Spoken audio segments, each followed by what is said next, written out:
C'est vraiment en faisant une vidéo comme ça que je me rends compte que l'arrivée de Rashford va changer beaucoup de choses pour la saison à venir. J'espère que vous allez tous bien. Petite vidéo un peu comme Massian, je vous mens pas. J'ai vu sa vidéo et j'avais prévu de faire un petit peu la même chose. De toute façon, c'est mon frérot, il le sait. Il a fait une vidéo pour revenir sur les possibilités tactiques justement du Barça, l'animation offensive, les options sont presque infinies. Franchement, le nombre de possibilités juste avec l'arrivée d'un joueur quand il est en plus polyvalent, c'est incroyable. Dans les commentaires, n'hésitez pas, vous, à me partager votre attaque idéale, votre quatuor. On va appeler ça un quatuor parce que c'est un Barça qui est très offensif. On le sait, le Barça d'Hansi Flick est porté vers l'avant. Est-ce qu'il y a des déséquilibres de temps en temps? Oui. Est-ce qu'on aime ça? Oui. Même si, bon, contre l'Inter Milan, on aurait bien aimé un gros bloc bas pour aller en finale de la Ligue des Champions. Je vais jamais l'oublier, ça, les gars. Donc, j'ai retenu 7 schémas offensifs, 7 schémas différents, avec des joueurs différents, ou les mêmes joueurs, mais en tout cas à des postes différents parce que c'est des joueurs qui sont polyvalents. Il n'y a pas vraiment le but de dire lequel est le meilleur. Pourquoi? Parce que pour moi, ça dépend un peu de la situation. Ça dépend un peu de la forme des joueurs. Ça dépend de la fatigue accumulée.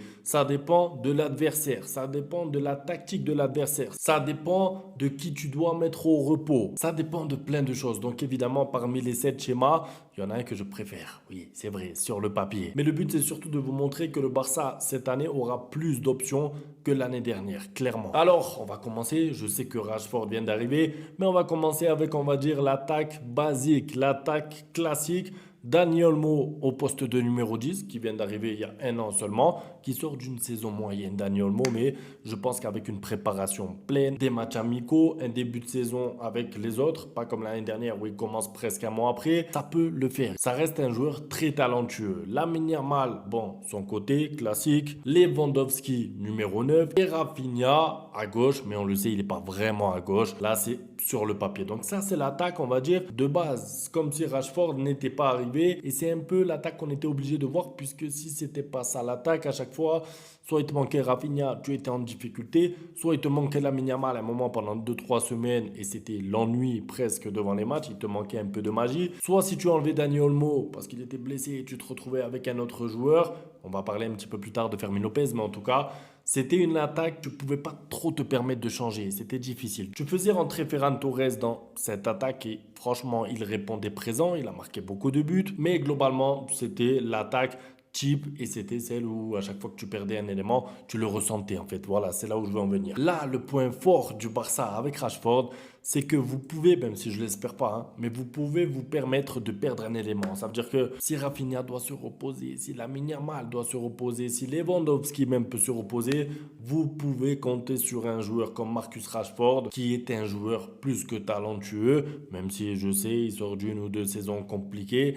Il a le talent pour répondre présent en cas d'absence, en cas de faire tourner un peu, en cas de repos pour un joueur. Donc voici le schéma numéro 2, on va dire, une attaque différente. Ça ferait une attaque Rashford du coup à gauche, Lewandowski dans l'axe, Lamine Yamal sur son côté et au poste de numéro 10, Monsieur Rafinha. Alors, je sais qu'il y en a qui sont pas trop fans. Rafinha numéro 10, il n'a pas le jeu pour. Pour moi, il a le jeu pour. Pourquoi? Parce que si vous regardez bien la plupart de ses actions, la plupart de ses buts se terminent dans l'axe. C'est un joueur qui est attiré par l'axe parce que c'est un joueur qui a une bonne frappe de loin. C'est un joueur qui aime conclure les actions. Et on sait que le poste de numéro 10 au Barça, ce n'est pas un numéro 10 à l'ancienne qui fait que des passes. Je vous dis pas que là, ça sera un Mesut Ozil. En fait, il ne va pas se transformer en Ozil ou en Riquelme.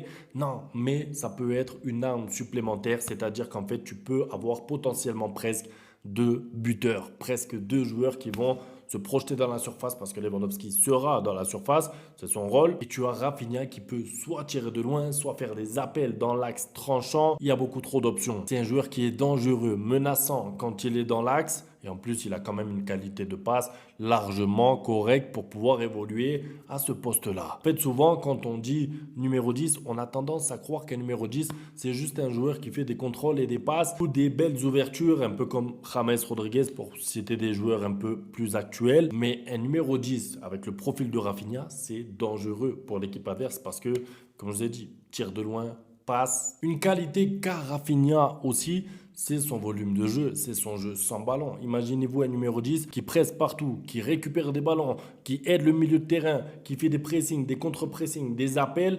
C'est fatigant, c'est difficile pour l'équipe adverse de sortir des ballons. Et c'est pour ça que pour moi, c'est quelque chose que le Barça et que Hansi Flick doit envisager au cours de la saison. Ça offrirait beaucoup d'opportunités au Barça. Pas beaucoup d'opportunités, pardon, beaucoup de possibilités, beaucoup de variations, en fait, beaucoup d'effets de surprise. Tu sais pas à quoi t'attendre. Ah, Dani Olmo numéro 10. Non, c'est Rafinha numéro 10. Non, c'est Rashford. Rashford à gauche. Non, Rashford dans l'axe. Bref. Ah oui, parce que le troisième schéma que je voulais vous présenter, c'est celui-là. Et regardez, sur le papier aussi, comme c'est fort.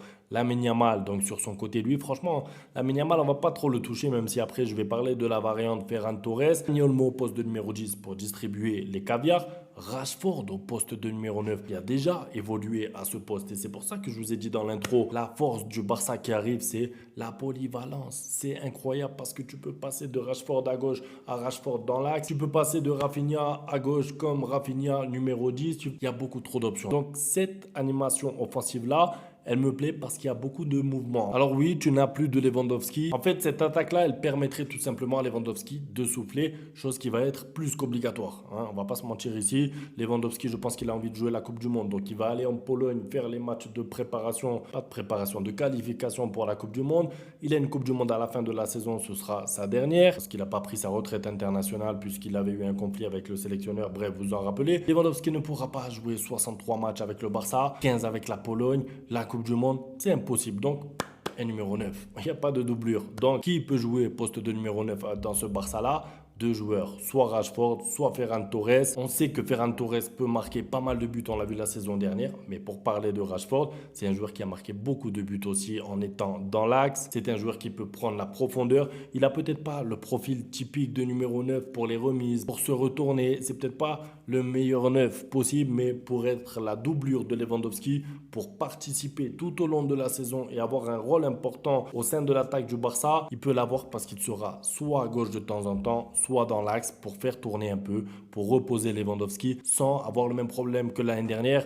Si on repose Lewandowski, on met qui? On met quoi? Là, vous n'avez pas ce problème-là. Autre schéma, autre variante, pas de grand changement. Juste Ferran Torres à la place de Lamine Yamal avec encore Rashford dans l'axe. Ça veut dire que là, vous laissez Lewandowski au repos. C'est en fait une composition parfaite pour un match de Liga où vous avez un match important de Ligue des Champions le mercredi 3-4 jours après, ou même le mardi, pardon. Vous jouez le samedi soir, Camp Nou contre Mallorca, je sais pas, au hasard, 15e de Liga.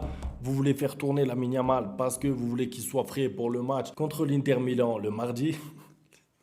Je vous jure, l'Inter Milan, j'ai la rage encore. Vous mettez une composition comme ça, vous avez des joueurs qui savent marquer des buts, vous avez des joueurs qui ont faim parce que Rashford va vouloir marquer pour pouvoir essayer de s'imposer. Ferran Torres sur le côté, pareil, parce que rappelons quand même que Ferran Torres, à la base, c'était un joueur qui était fait pour jouer à droite. À Valence, pour ceux qui l'ont connu en Liga, il jouait à droite. Donc là, vous avez une attaque pertinente, dangereuse, menaçante, suffisante pour gagner des matchs de Liga et vous avez Lewandowski et Lamine Yamal sur le banc au repos qui se préparent pour éliminer l'Inter Milan. C'est pas incroyable? Moi je trouve que si. Si vous me dites que j'abuse un peu, je vous ressors l'attaque du Barça d'il y a 5 ans et vous allez comprendre pourquoi je suis comme ça. Autre option maintenant, parce qu'il faut bien parler un petit peu de lui, Fermin Lopez.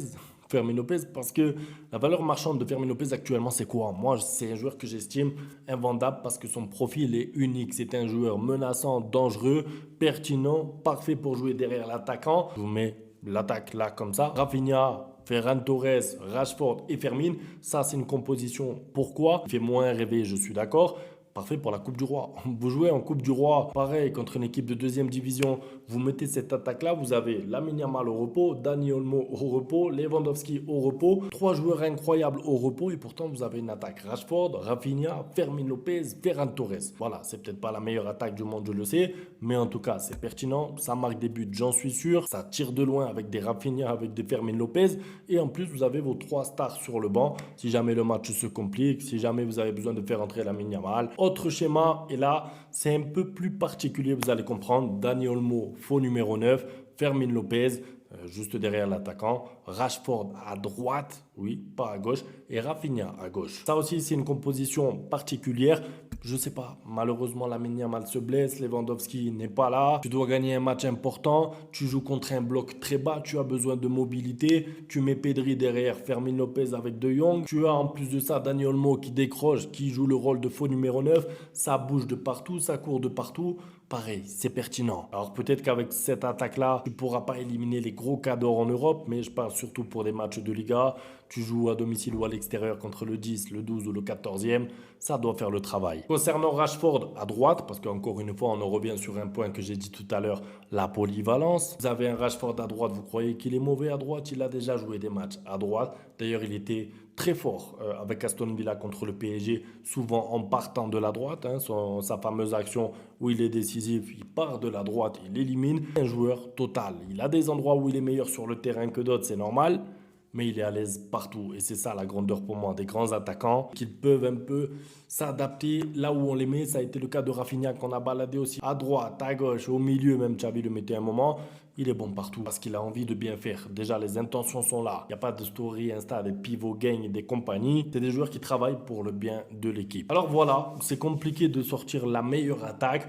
Évidemment, dans la meilleure attaque, il y aura Lamine Yamal, il y aura Rafinha, il y aura ces joueurs qu'on a vu l'année dernière briller tous ensemble. Mais c'était surtout pour vous montrer que Rashford va apporter beaucoup de versatilité à cette attaque. Anti-Flick pourra apporter plus de nuances tactiques, il aura plus d'armes en fait, il pourra plus travailler plutôt que d'à chaque fois mettre ton attaque type toute la saison et du coup peut-être qu'à la fin de la saison ils sont fatigués, ils sont blessés et encore.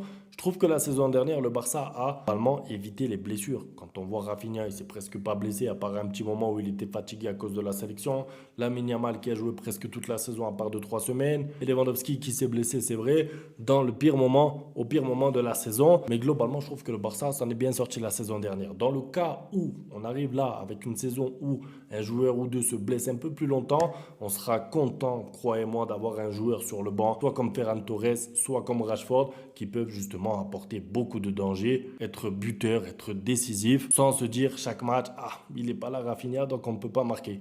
Ah, il n'est pas là Lamine Yamal, donc c'est compliqué. Non, justement, ça s'est terminé grâce à l'arrivée de Rashford. Je vous ai même pas parlé des permutations entre les joueurs. Ça me paraît logique. En fait, je pense que justement la force de ce Barça, c'est qu'elle sera imprévisible avant le match avec la composition, mais aussi pendant le match. Parce que pendant le match, il peut y avoir Rashford qui passe un peu à droite, Lamine Yamal qui dézone un peu, qui vient un peu plus dans l'axe. Ça peut être un calvaire à défendre pour les autres équipes. Bon courage. Bon, c'est tout pour la vidéo en tout cas. Dites-moi quelle est pour vous la meilleure attaque du Barça, en tout cas sur le papier, si demain il y avait un classico. Je lirai tout ça à demain pour la suite. Ciao.